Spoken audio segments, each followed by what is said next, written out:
Hello friend, रचना चॅनलमध्ये तुमचं स्वागत आहे। मी तुमच्यासाठी छान रेसिपी घेऊन आलेली आहे, ती म्हणजे आल्याची कँडी।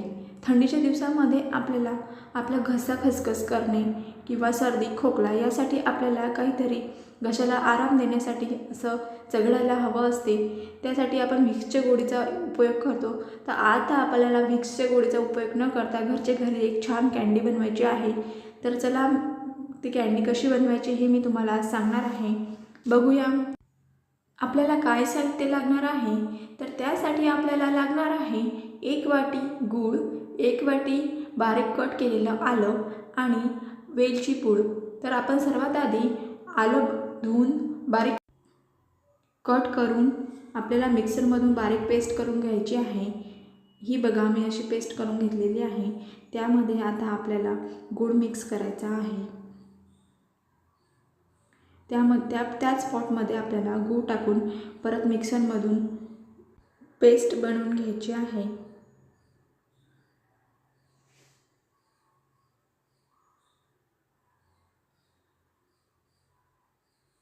बघा इथे मी स्मूथ पेस्ट बनवून घेतलेली आहे। अगदी झटपट बनणारी रेसिपी आहे। या कँडीमुळे घशाला खूप छान आराम पडतो। थंडीच्या दिवसात ही खूप उपयोगी कँडी आहे। बघा इथं मी गरम कढईमध्ये पेस्ट टाकून घेतलेली आहे। हे मिश्रण घट्ट होईल तोपर्यंत आपल्याला कढईत हलवत राहायचं आहे। हळूहळू हे मिश्रण घट्ट व्हायला सुरुवात होत आहे।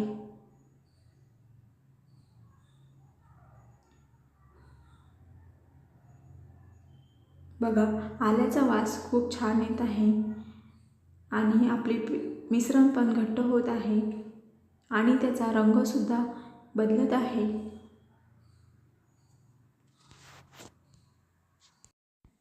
ही रेसिपी तुम्ही नक्की ट्राय करा। थंडीच्या दिवसासाठी ही खूप उपयुक्त अशी रेसिपी आहे।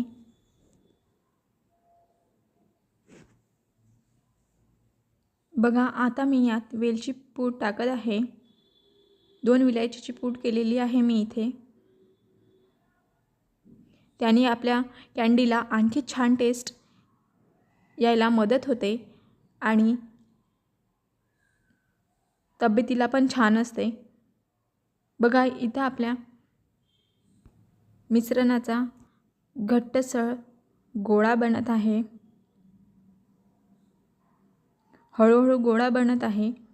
हे मिश्रण आपलं झालं की नाही चेक करायचं असल्यास एका वाटीत पाणी घेऊन त्यात हा गोळा टाकून बघायचा। एकदम जर गोळी होऊन आली तर समजायचं आपलं मिश्रण परफेक्ट झालेलं आहे। असे कढईमध्ये पण त्याचा एक गोळा तयार झालेला आहे। बघा हा गोळा प्लेटमध्ये काढून थंड करायला ठेवायचा आणि थोडं थंड झाल्यावर याच्या छान गोल गोल कँड्या बनवून तयार करायच्या।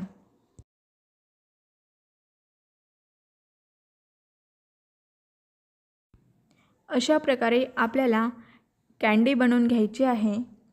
त्यात आपण पिठी साखर टाकू शकतो।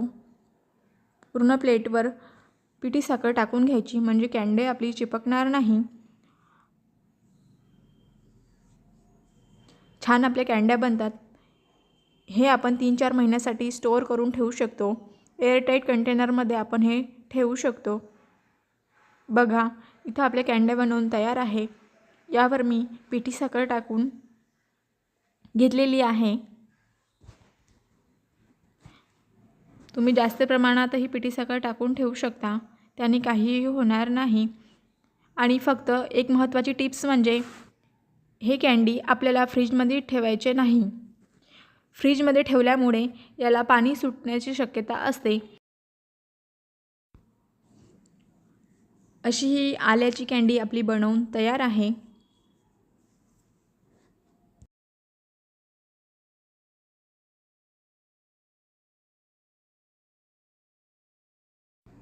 याच सेम प्रोसेसनी तुम्ही आले पाकसुद्धा बनवू शकता।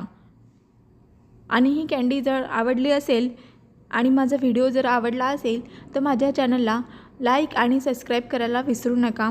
धन्यवाद।